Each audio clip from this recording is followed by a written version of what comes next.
Oi, gente.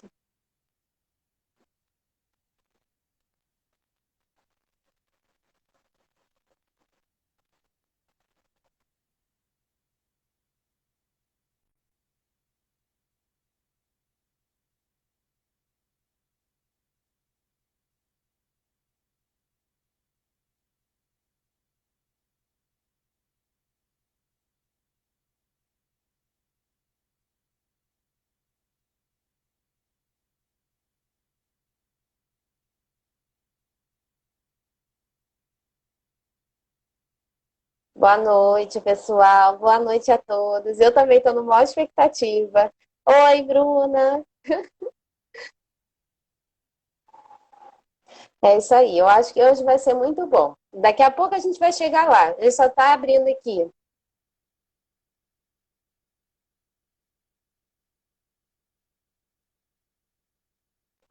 Você foi de novo.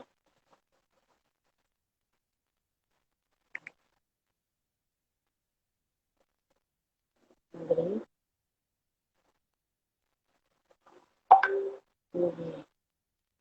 Ah, acho que sim. Fecha. Agora foi. Agora Oi, foi. professor. Oi, tudo bom? Ai, gente, que saudade. Conseguimos. Já quebrei o clima. Tá Tudo joia. bem? Tô bem, e você? Comigo tá tudo bem, e vocês? Tudo bom? Tá tudo bem, graças a Deus. E Que eu, sem mais saudades. delongas, eu Ah, também estou sentindo falta das nossas aulas. Mas como o pois é. tempo aqui é meio breve e a gente tem Tá. uma discussão pela frente, primeiramente eu queria dar boa noite a todos que estão aqui, né? E hoje a gente vai dar início à live, muito mais um bate-papo, como a gente chamava nas nossas aulas online, né? E eu tenho o maior prazer de falar esse bate-papo. E é, eu vou apresentar a vocês o professor Fábio. Ele é professor adjunto de pediatria da Universidade Estadual do Rio de Janeiro e coordenador da disciplina de alergia e imunologia e vice-presidente da Associação Brasileira de Alergia e Imunologia. Primeiramente, acho que já quebrei todo o grau de formalidade aqui. Eu te agradeço, professor, porque para a gente da Liga é uma imensa honra em tê-lo aqui nessa discussão que a gente vai ter e nesse momento assim que está vindo meio que a caráter, né? E em nome da Liga, eu te agradeço muito pela sua presença aqui e vamos embora, vamos lá, né? Professor, Bom. Bom, em primeiro é, lugar, em nome da Letícia, agradecer a toda a diretoria da Liga também. E é um grande prazer aqui estar com vocês para a gente conversar sobre essa guerra, né? Essa tragédia que a gente está vivendo aqui, né? Vamos lá. pois ainda mais assim, no aspecto de impacto em que as escolas elas já estavam meio que se preparando, pelo menos aqui no Rio de Janeiro, né, na região metropolitana, para um possível retorno de aulas presenciais. E Sim. aí eu já vou lhe mandar a primeira pergunta que encaminharam para a gente dizendo o seguinte: sob o ponto de vista médico, o que os estudos científicos, de uma forma geral, têm mostrado quanto à questão do retorno às escolas? Bom, acho que essa pergunta é excelente porque, como a gente sabe, o coronavírus né, o SARS-CoV-2 é muito novo, é um vírus muito novo. Então, toda a estratégia que se montou em relação à escola foi baseada na influenza, a experiência que se tinha com a influenza. E a gente sabe Uhum, que, por vírus influenza, a criança é o principal disseminador. Inclusive, a criança adoece de maneira grave, né? Pode ter uma SRAG, né? Uma síndrome respiratória grave por influenza, mas ao longo do tempo foi se vendo que o coronavírus, em relação a crianças, e quando se fala em crianças, os estudos falam abaixo de 18 anos, logicamente, você pega a faixa adolescente, mas principalmente uhum, abaixo de 10 anos, a prevalência de Covid era baixa e a gravidade da doença muito baixa. E algumas experiências, por exemplo, a Suécia, em momento algum, fechou a escola, né? E se observou o seguinte, que não houve surtos escolares com a escola aberta. E aí, uhum. passou a se ter em vários outros países, quando parou a primeira onda, as escolas voltaram, né? E principalmente nos países do norte, né? Tanto nos Estados Unidos como na Europa, e se observou que realmente quanto mais baixa a idade das crianças, e tomando uma série de precauções, né? Principalmente em relação à mitigação, né? Que a gente sabe, o uso de máscara, o uso de álcool gel, selecionar classes, né? Que eles chamam de bolhas ou coortes, quer dizer, um determinado professor ficava com uma turma específica num determinado dia e realmente o nível de transmissão era muito baixo. E se tornou a premissa o seguinte: a escola tem que ser a primeira a abrir e a última a fechar. Em geral, a escola ela é uma repercussão da epidemiologia do local. Sim, e assim, na verdade, conforme você foi falando, né, algumas questões, por exemplo, me passaram pela cabeça. Primeira delas, né, qual seria o comportamento em termos de doença, né, para as pessoas que estão aqui entenderem, o comportamento fisiopatológico, né, da doença em si, tanto nas crianças quanto nos adultos. Qual seria essa diferenciação para talvez tornar as crianças assim, menos, não suscetíveis, mas assim, se comportam melhor à doença? Existem alguns estudos mostrando, e já se sabe isso em relação a outros vírus, né? Que vocês já devem ter estudado bastante, ouviram muito, né? Porque se tornou uma coisa do dia a dia, falar da imunidade inata, né? O que é a imunidade inata? É a primeira barreira de defesa que nós temos contra o micro-organismo. E quando a gente fala em imunidade inata e compara com a adaptativa, o que é a adaptativa? É a formação de anticorpos específicos. Dá a ideia de que a imunidade inata é pouco específica, ela não forma uma boa resposta. Então, além das barreiras físicas, dos epitélios, né, das vias aéreas, né, a gente sabe hoje em dia que existe uma série de padrões de apresentação de antígenos que, por exemplo, se for um vírus, se for uma bactéria, se for um fungo, já existe um direcionamento, né, de receptores para esses micro-organismos que já orientam a liberação de citocinas locais que já fazem uma orientação para uma resposta adaptativa posterior. A gente chama isso de imunidade treinada. Isso quer dizer o seguinte: a criança, em relação ao adulto, o que tem? Ela tem muito mais viroses. Mesmo o coronavírus, né, que são causadores de resfriado comum, e outras viroses, tem muito mais vacina, né, muito mais vacinado que um adulto, muito mais que um idoso. Então, ela tem uma imunidade inata muito mais robusta e uma variedade de respostas imunológicas muito maior. E, além disso, o principal receptor, né, do coronavírus no humano, que é o ACE2, está presente em várias células, inclusive respiratórias, epiteliais, renais, etc., é diminuída a expressão na criança. Então, por esse conjunto de fatores, a criança ela responde bem melhor ao coronavírus.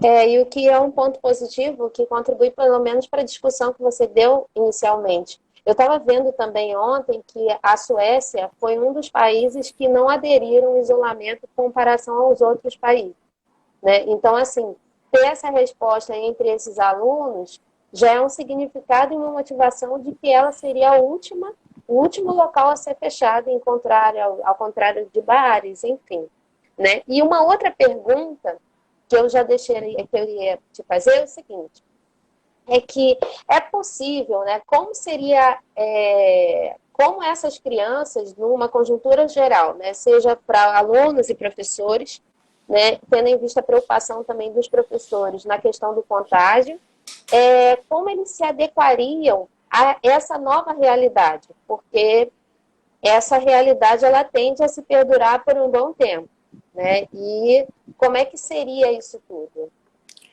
A grande questão da escola não é só a questão de proteger a criança e o staff escolar da doença. Tem todo o impacto da criança fora da escola, né? Existe uma série de impactos cognitivos, impactos socioeconômicos, e na nossa realidade do Rio de Janeiro, principalmente na rede pública, boa parte das crianças, principalmente das escolas estaduais e também municipais, elas fazem a sua principal refeição na escola.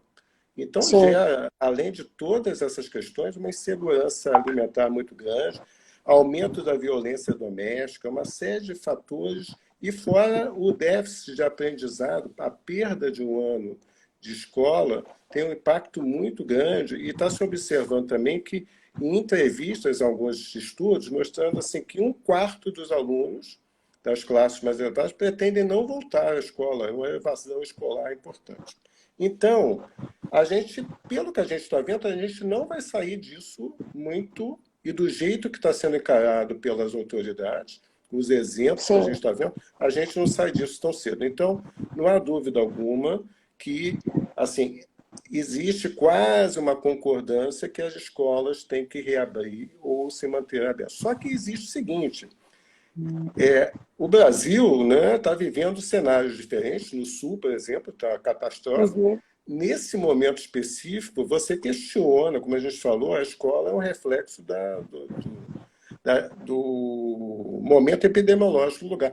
Se é válido você manter a escola nesse sentido. Mas, assim, vamos dizer, nós no Rio de Janeiro, a gente não sabe o que está acontecendo bem, né? Não sei se é um recuo, uma tsunami, vem uma coisa aí, ou a gente teve Também estou com essa mesma sensação. ou a gente teve uma segunda onda melhor, né? Ou, sei lá, o Cristo está olhando todo mundo, não sei o que vai acontecer. Mas, nesse momento, relativamente, comparativamente com outros estados, existem escolas abertas, principalmente privadas, né? E escolas municipais também têm o planejamento. Então, o planejamento seria, tá? Isso, formar bolhas, quer dizer, um professor com um número reduzido de crianças. As crianças que têm comorbidades, esse é um outro fator também, né, que da doença ser mais branda nas crianças, elas têm muito menos comorbidades cardiovasculares que os adultos, né? Então, Uhum. aquelas crianças que têm fator de risco, comorbidade, assistiriam de modo remoto essa aula. E, da mesma maneira, os professores, porque, em termos de professores aqui no Rio de Janeiro, cerca de 40% ou até 50% têm comorbidades. Então, Sim. seria preservar até se poder vacinar toda a classe, que ainda agora está se discutindo se é um trabalhador essencial ou não, porque as crianças não vão ser vacinadas tão cedo, por tudo que a gente Uhum. falou. Então, a ideia é que o espaço físico da escola esteja preparado para fazer um distanciamento de 1,5 m entre as carteiras, ofereça máscaras, tenha álcool gel, um número limitado de alunos e os mesmos alunos com os mesmos professores, que as refeições sejam feitas em locais principalmente abertos, porque é uma hora que se tira a máscara. Agora, é Uhum. difícil e a gente entende toda a angústia do professor, né? Logicamente, está Sim, todo mundo com muito medo da doença, né? Mas a sim. estratégia seria essa. Inclusive, até veio uma pergunta aqui que foi exatamente isso. Qual a orientação que o senhor poderia me dar em relação a. Deixa eu ver aqui. Peraí que eu vou ler de novo. Na escola da minha filha tem muitos professores e funcionários que pegaram o Covid nesse retorno. Qual a orientação que o senhor poderia me dar em relação a levá-la? Espero quanto tempo? Então, essa é uma outra questão. O que é a definição de um surto na escola? Então, em primeiro lugar, normalmente, em tempos normais, né, quando existiam tempos normais, o que acontecia, por exemplo? Uma criança acordava com um sintoma gripal, com o nariz entupido, uma febrícula, normalmente se dava um medicamento e iria para a escola. Isso não deve ser feito mais, porque Sim. pode ser Covid. Segundo, uma vez detectado um caso de uma criança, tá, numa determinada classe, a princípio, pelo que tenta se normatizar aqui no Rio de Janeiro, isso não constituiria um surto. Mas se eu tenho Uhum. vários funcionários, e a questão do funcionário, que é pior mesmo, pior no sentido que eles, normalmente, não só os professores, mas também os funcionários administrativos, os professores trabalham não só numa escola aqui, eles trabalham em 2 ou 3 Trabalho em lugares, outras. É. em outras. E também tem o transporte público. Então, o risco é muito maior para o adulto. E ele, tem uma outra questão interessante. A criança, além de adoecer menos, transmite pelo menos entre 3 a 7 vezes menos do que o adulto. O risco maior é do adulto. Agora, se eu tenho adultos infectados e é dentro da classe do meu filho, tá? Tem que se entrar em 14 dias de afastamento, né? E retornar. É, E esse... Pode falar, Letícia, desculpa. isso também se aplicaria à questão dessa nova variante, porque agora ela está vindo em voga, né? Que é a variante P1. Qual seria, será que o tipo de conduta a ser empregado na questão do isolamento, ou será que não haveria maior necessidade de testagem nas unidades? Isso seria aplicado também para essa nova variante, que está É, dando dor de cabeça em todo mundo? foi muito bem lembrado a questão da testagem. A gente testa muito pouco. O correto também, outra estratégia importante, você lembrou também, lá fora se testou muito e você consegue, inclusive, seguir o caso índice e saber o caminho direitinho que esse vírus fez. Uhum. Então, a gente não testa ninguém. Tá? Então, tem vários estudos em escola que se chegou à conclusão seguinte, que a maioria dos casos dos adultos que contraíram Covid não contraíram na escola. Quando foram seguir, já tinha outras pessoas próximas dentro da Uhum. casa desses professores ou pessoal administrativo que pegaram, né, a Covid. Então, a gente não tem esse tipo de segmento, então esse caminho do vírus é difícil. Em relação a essa variante, realmente é preocupante, porque ela é muito mais contagiosa, né? Contagiosa fica mais parriso, mas é mais contagiosa mesmo, tá? Mas é o que se fala, contagiante mesmo. E ela não é mais grave, a doença, mas ela é Uhum. muito mais, né? Ela não é mais infectiva, tem maior infectividade. Mas, inclusive, nada impede de ter mais crianças com essa variante descontrolada, pelo grau de infectividade que ela representa, acometidas também. Então, teria que se fazer, além de testar mais, fazer avaliação genômica. E isso está se fazendo muito pouco aqui também, para ver se é o mesmo vírus que circula ou a nova variante. Sim. E eu estava lendo hoje até um artigo recente foi feito um estudo no Amazonas, né, em Manaus, sobre a resposta da coronavírus para essa variante. E é uma coisa um pouco assustadora, porque Sim. uma boa parte daqueles que já foram imunizados em agosto com 2 doses da Coronavac, que é a que está se fazendo mais aqui, não produziram anticorpos suficientes para neutralizar o vírus. Se questiona se existe uma imunidade tardia por linfócitos. Isso não foi Uhum. mensurado. Mas o que se sugere é que, porque as alterações dessa variante, como foram a britânica e da África do Sul, são na spike, né, onde é a ligação, Uhum. no domínio de ligação do vírus na entrada da célula, e isso engana as vacinas mesmo, pode enganar, pode não pegar bem. Então, enquanto a gente não fizer um rastreamento adequado de testagem genômico, a gente vai ficar no escuro. Vai ficar no escuro. Sim, e englobando isso que você falou, né, e eu acho que tem professores aqui também, acho que seria muito relevante os próprios, no caso, os próprios profissionais levarem isso para a diretoria das escolas com uma forma de um método repetitivo de testagem, né, porque a gente não sabe, na verdade, vou ser muito franco com você, eu não sei qual a conjuntura que a gente está hoje e como vai traçar isso. E tem um comentário aqui da Isabela, que eu achei pertinente e ela vai me confirmar. Ela disse o seguinte: aqui em Portugal, sempre que aparecia uma criança com Covid, toda a turma ia para o isolamento e ficava em 14 dias em casa, né? E agora está tudo fechado. E eu fiquei sabendo também que eles vão ficar fechados até a Páscoa. Né? Isso aí eu estava assistindo uma live ontem de um outro profissional e que expôs e ele mostrou uma redução significativa com o isolamento, para aqueles que ainda não acreditam na eficácia do isolamento, e com a questão da vacina. E uma outra coisa também que eu queria colocar, né, Você já até falou dos impactos sobre os escolares. Tem alguma faixa etária específica, né, pensando na questão do desenvolvimento e crescimento da criança? Existe alguma faixa etária específica com maior grau de comprometimento? E será É, que, de repente, pode seguir, depois eu completo a pergunta. não, completa, Letícia, completa.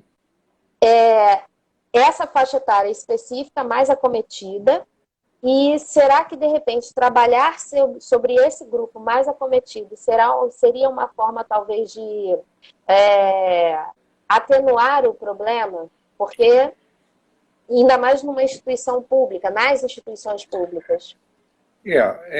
Cada faixa etária tem suas particularidades, mas as faixas etárias menores, né, o aprendizado se faz muito através da socialização, né? Uhum, Então, em crianças de 3, 4 até 5 anos, a socialização é uma maneira, o brincar é uma maneira de aprendizado, a principal maneira, né, de você se comportar em sociedade.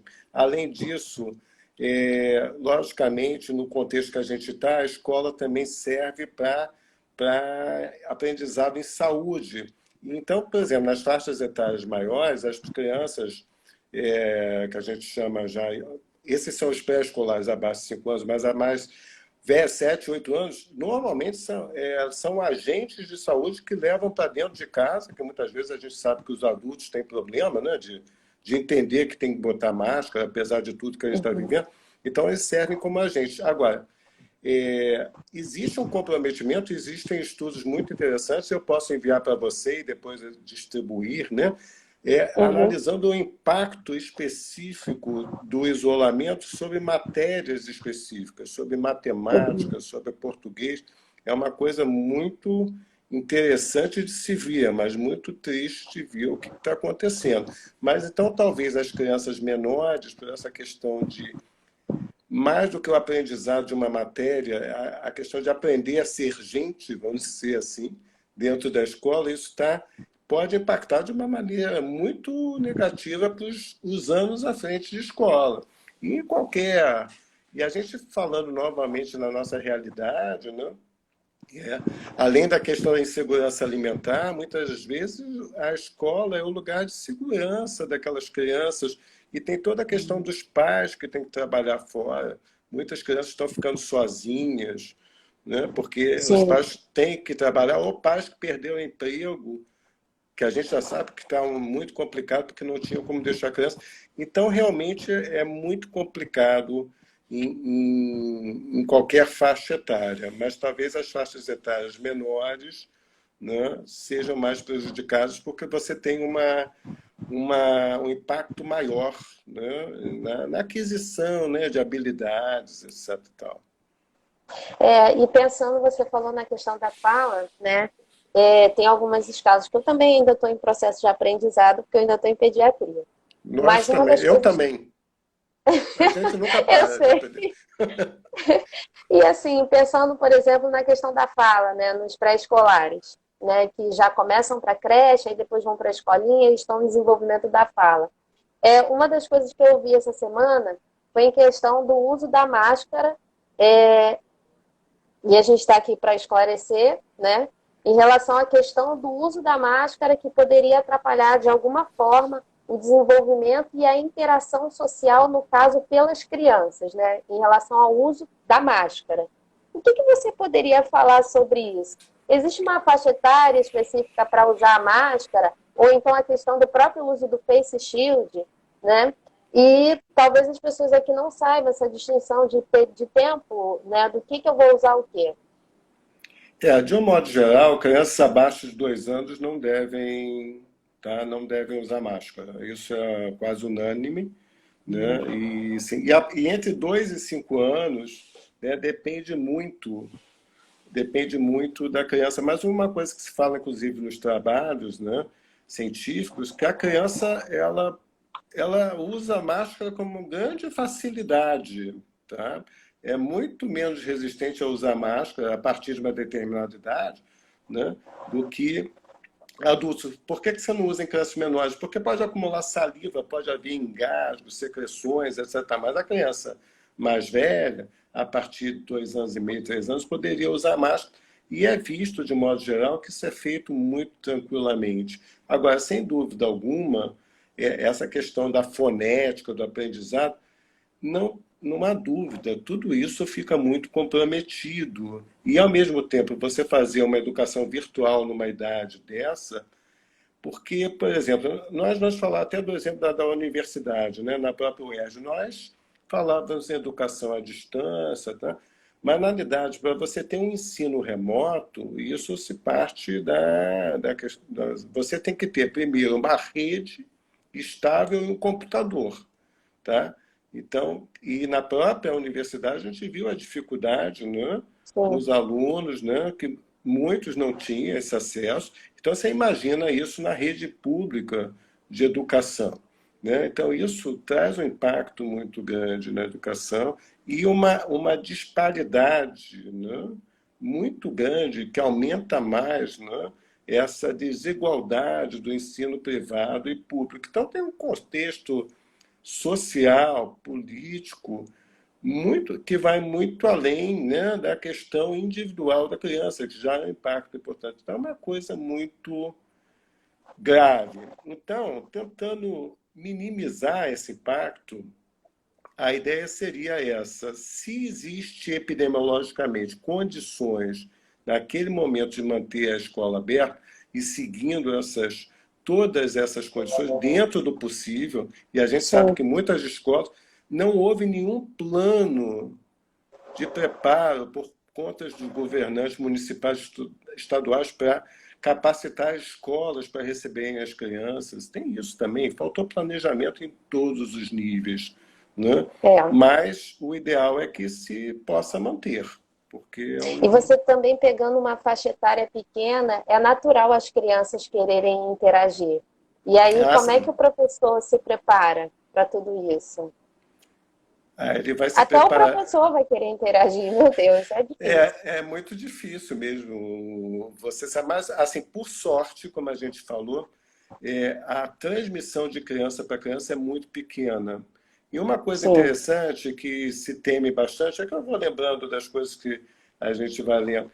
Um dos grandes medos é aquelas casas que têm idosos, tem uma criança no colégio e tem idosos em casa. Então, tem estudos mostrando, muito interessante, uma relação de dose e efeito. Por exemplo, casas que não tinham, que tinham idosos, mas não tinham crianças nenhuma. Tinha uma criança na escola, 2 crianças na escola, 3 crianças na escola, até 4. Quanto mais crianças na escola, menos mortes por Covid na casa dos idosos, porque elas hum, conferem um grau de proteção, talvez por fazer uma imunidade cruzada com alguns vírus uhum. e acaba protegendo. É muito interessante isso. Então, é justamente alguns, logicamente, tem 2 ou 3 estudos nesse sentido, mas isso é bem interessante, porque esse vírus ele é muito desafiador porque ele vai contra todos os outros vírus respiratórios que a gente conhece, principalmente em pediatria, né? Então ele está Sim, ensinando muita coisa, né? com certeza. E aí você falou na questão das infecções respiratórias, e um dos seus artigos que você mandou para a gente era exatamente de crianças que seriam portadoras de doenças crônicas, por exemplo, como asma, né? E aí eu queria fazer uma pergunta do seguinte: crianças com história prévia respiratória, como asma, elas são suscetíveis, eu já sei, mas são mais suscetíveis à COVID, à doença, no caso a Covid-19, ou crianças que são portadoras de doenças, de quadros respiratórios, elas se enquadrariam como sob mais risco? No caso específico da asma, né, a gente sabe que a asma, quase a maioria, é de fundo alérgico na criança. E, como eu falei, esse vírus, ele é às avessas.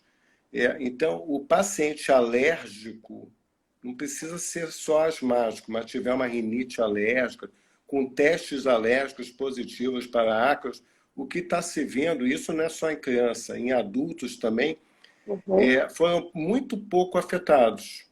Não, em alguns estudos mostrando até um efeito protetor da alergia, porque antes mesmo da pandemia já existiam alguns estudos vendo o comportamento de citocinas com outros coronavírus, né? Uhum. E parece que existe uma inibição, né?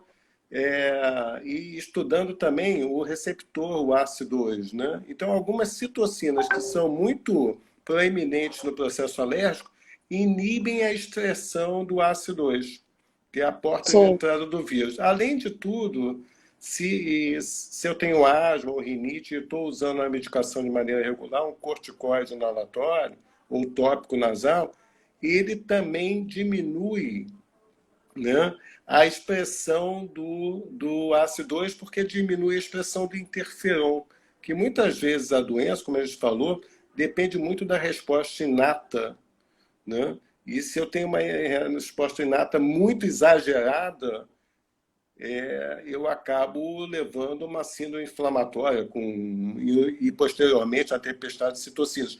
Mas o que se viu é que no paciente alérgico e na criança, tem muita criança alérgica e a asma predominantemente alérgica, é até um fator de proteção.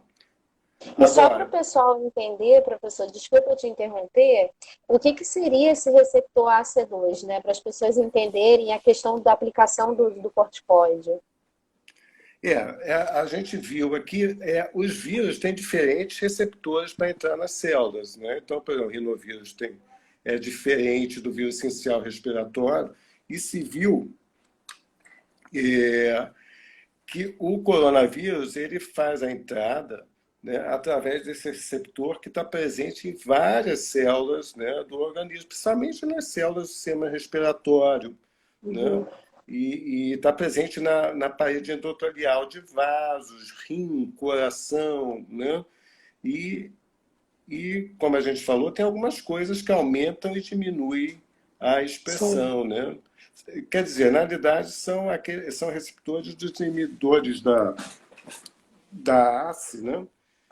Então, o que a gente está vendo vai na contramão do que se falava, né? Então, esse receptor está sim. presente praticamente em todo o corpo humano, e a partir do momento que passa uma primeira barreira, né, dos epitélios respiratórios, né, o receptor da angiotensina, né, que eu estava tentando lembrar e não sair, né?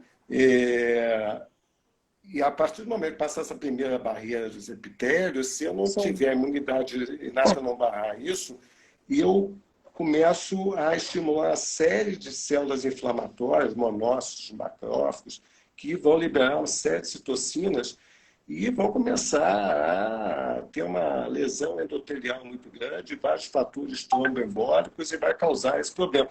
Isso está muito presente em quem já tem muita expressão desse receptor, que são principalmente quem? Os pacientes que têm doenças cardiovasculares, têm obesidade, Uhum. diabetes, mas na asma não. Então, como as crianças também têm muito menos essas comorbidades, tá? Também é uma das razões da doença ser mais branda.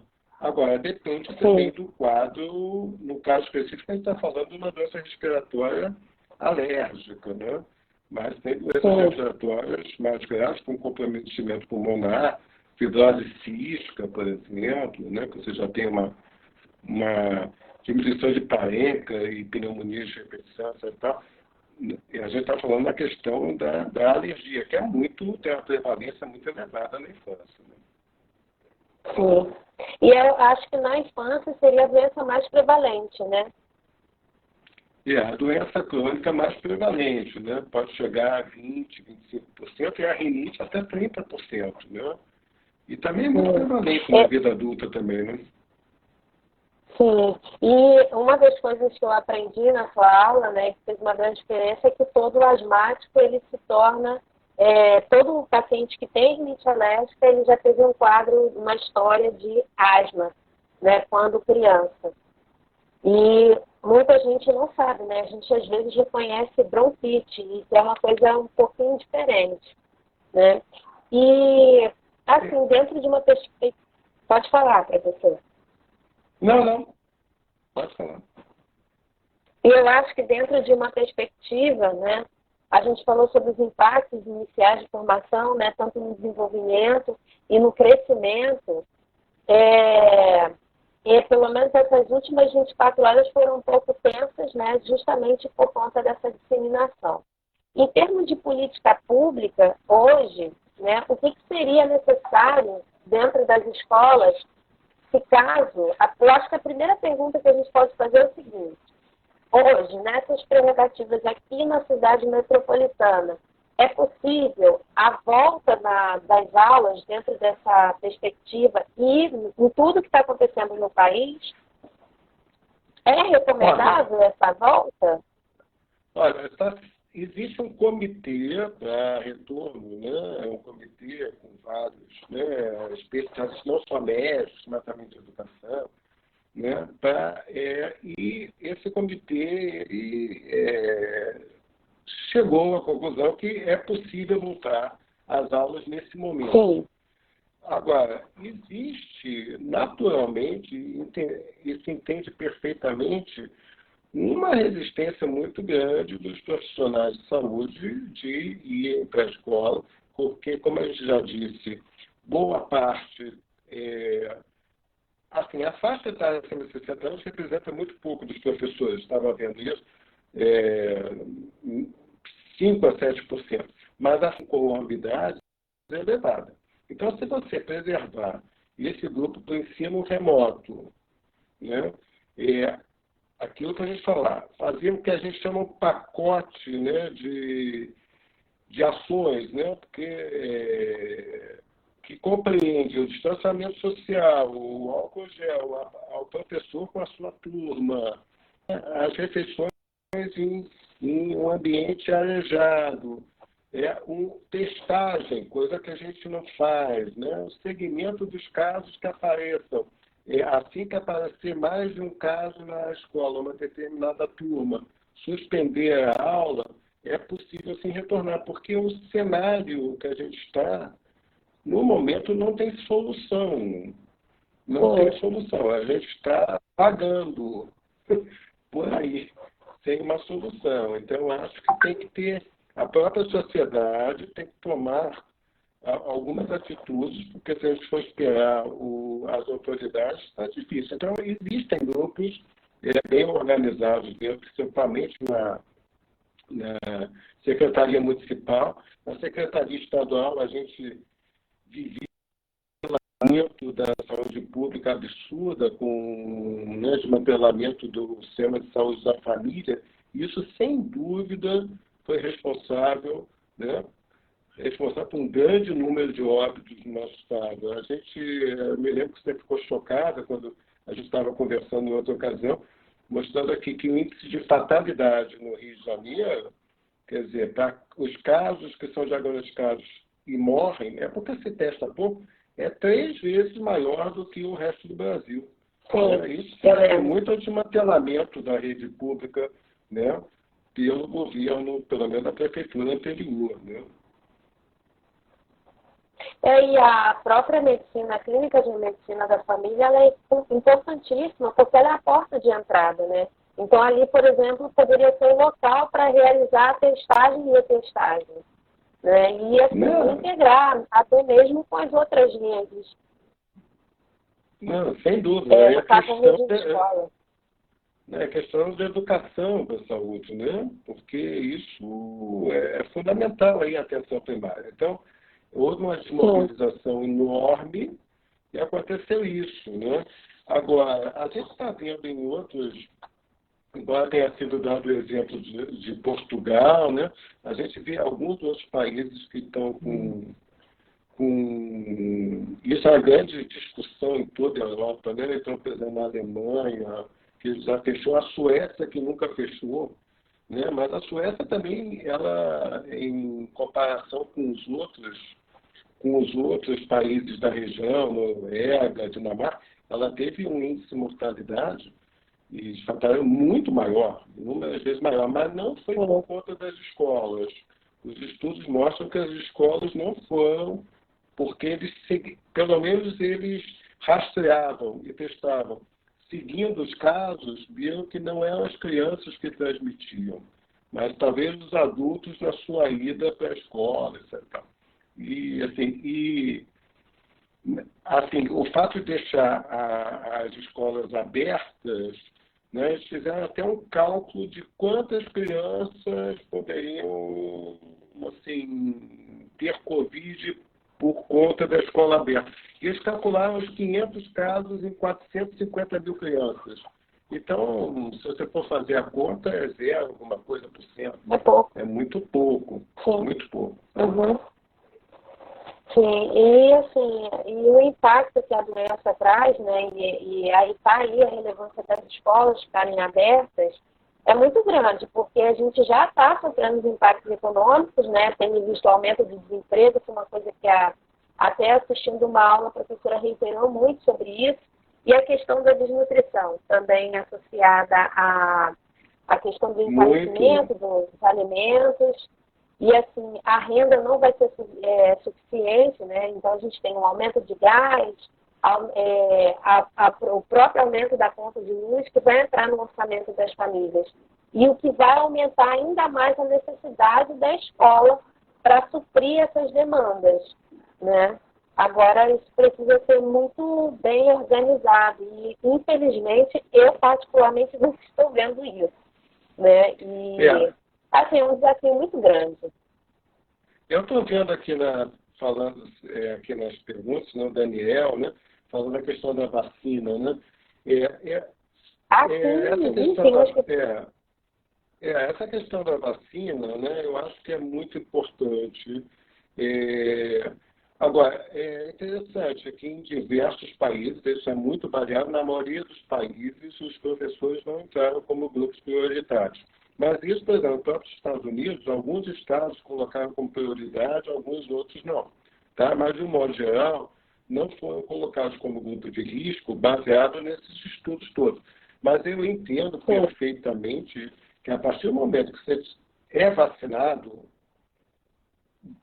como deve ser, né, com 2 doses, né, doses de reforço, isso te dá muito mais assim, confiança, o que não quer dizer que a gente tem que ver, né, essa resposta. Pelo menos a gente vê uma eficácia boa das vacinas que a gente tem aqui no Brasil. Né? Nós sabemos, como o Coronavac, em relação à cepa normal, uma eficácia razoável. Né? Agora, esperar a questão que se fala, vamos esperar a imunidade de rebanho pela doença, isso a gente viu que está ligado a uma mortalidade absurda e intolerável. Nós estamos eu me lembro quando começou a pandemia oficialmente em 11 de março. E logo em seguida, talvez uma semana depois, começaram a sair aquelas projeções do Imperial College de Londres. E eu me lembro que fiquei assim, não é possível, os caras estão dizendo que vão morrer 220 mil pessoas no pior cenário. Eu falei, meu Deus, nós já passamos disso e vamos chegar em 400 mil, porque... Então, assim, talvez tenha que fazer lockdown em algum momento, sim. Então, assim, no Sul tem que ter toque de recolher, porque... E mesmo assim as pessoas não acreditam. Porque o exemplo que a gente tem de cima, não existe exemplo, né? A gente está vivendo uma barbárie, né, social, né? A verdade é essa. Eu acho também. E, infelizmente, o exemplo foi Manaus, né? Porque uma das coisas que eu escutei ontem, durante uma outra live que eu estava assistindo, era exatamente isso. Supostamente, falaram que eles tinham atingido 70%, entre aspas, da tal da imunidade de rebanho, só que entre o meio do ano e o início de setembro, uma das coisas que estavam sendo colocadas é o seguinte, que parece que tinha ocorrido, devido ao aumento das pessoas estarem na rua, ocorreu como se fosse trocas de material genético viral e que foi com o decorrer do tempo, gerando essa tal da nova variante, né? E, assim, um dos pontos críticos que eu escutei ontem, professor, foi a questão da variante, de forma negativa, ser brasileira. Me chocou muito e me deixou triste, porque a gente está vivendo realmente uma situação completamente caótica, né? E não dá para a gente pensar só na questão da escola em si, né? Mas é uma conjuntura toda. A política que se levou para conduzir essa pandemia conseguiu o efeito de criar uma cepa brasileira que é a mais temida do mundo. Então, assim, é interessante isso que você falou, porque a gente sabe que se você testa e você tem, sei lá, 10% da população positiva, você vai ter muito mais gente positiva. Então, realmente, esperar o que se falou de imunidade de rebanho com a doença, isso é um genocídio.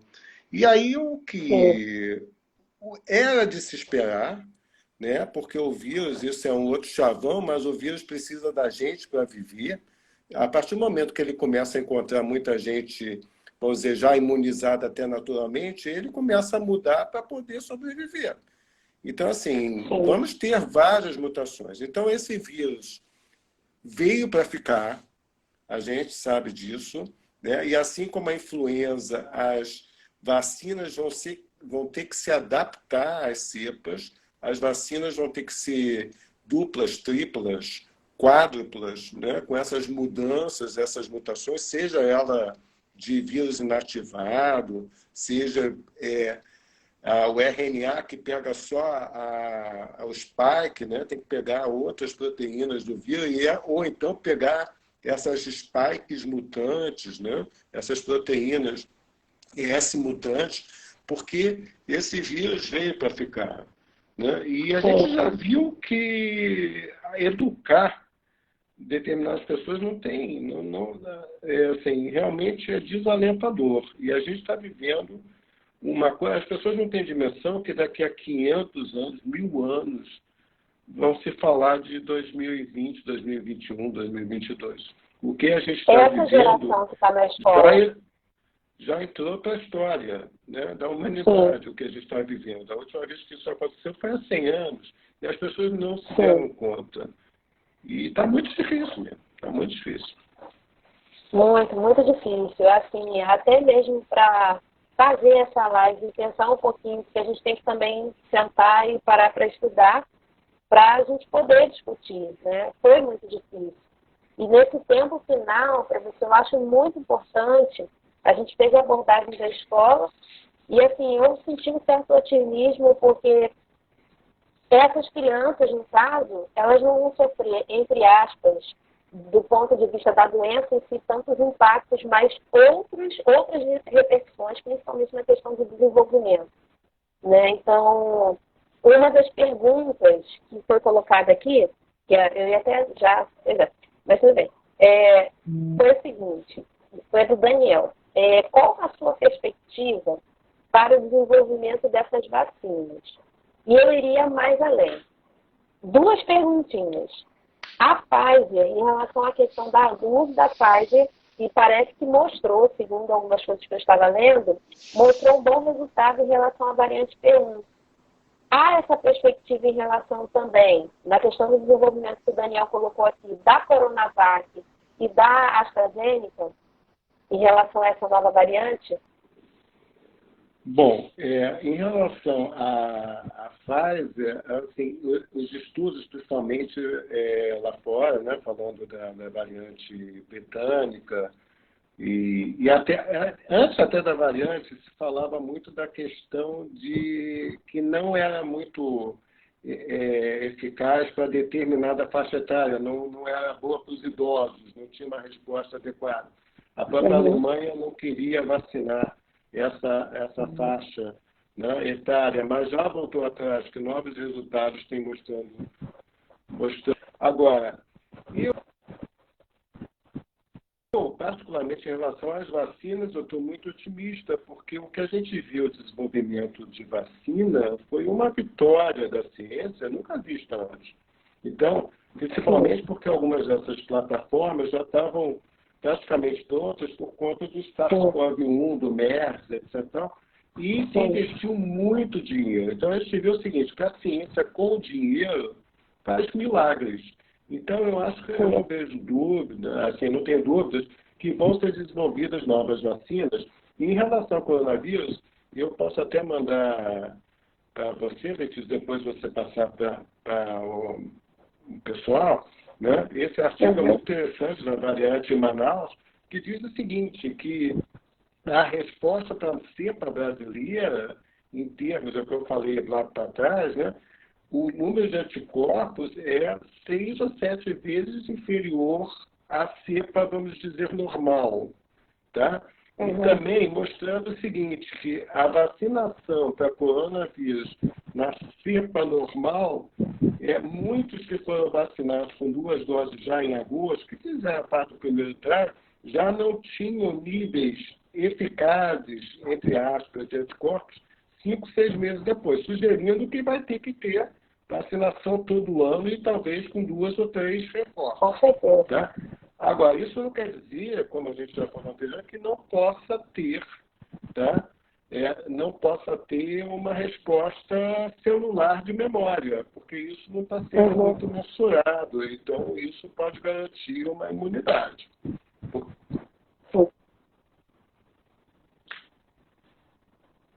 Sim, entendi. É porque está travando um pouquinho. E, eu também estou aqui professor, para fala. Tá dando uma travadinha.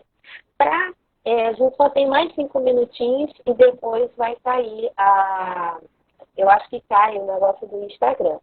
Você gostaria de deixar uma mensagem para a gente? Fica a seu critério, né, dentro de tudo que a gente conversou. E desde já, antes de que eu vou parar de falar e você encerra. E eu queria te agradecer, primeiro, pela oportunidade dessa presença, né? Que para mim, mais uma vez, eu aprendi muita coisa. E eu espero te ver lá no ambulatório, né? Teve umas mudanças, eu tinha escolhido ir para o seu departamento, mas, enfim, deixa para o internato. E, mais uma vez, assim, em nome da Liga, eu te agradeço muito. O pessoal ficou muito feliz com o evento que foi feito aqui e tudo que a gente pode aprender com você hoje. Bom, eu que agradeço a oportunidade. Foi um grande prazer estar aqui, a gente conversando. E nós temos uma grande responsabilidade de educar, né?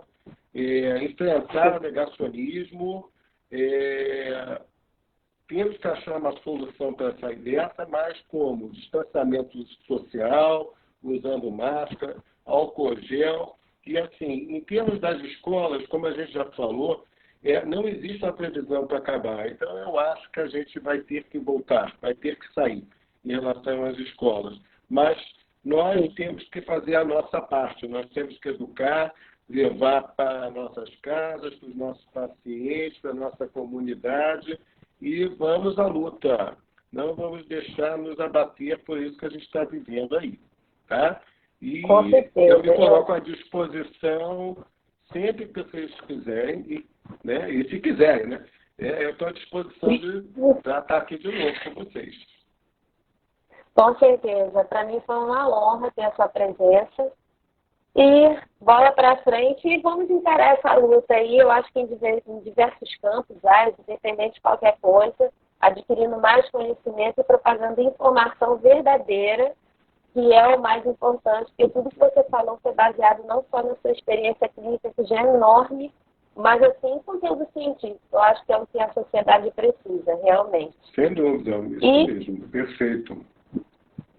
E é isso, gente. Agradeço a todos que ficaram aqui, né, até agora, me aturando, que eu falo muito. E, mais uma vez, muito obrigada. Tchau, professor. Um beijo para você. Boa noite. Tchau, gente. Se cuidem. Boa noite. Tchau.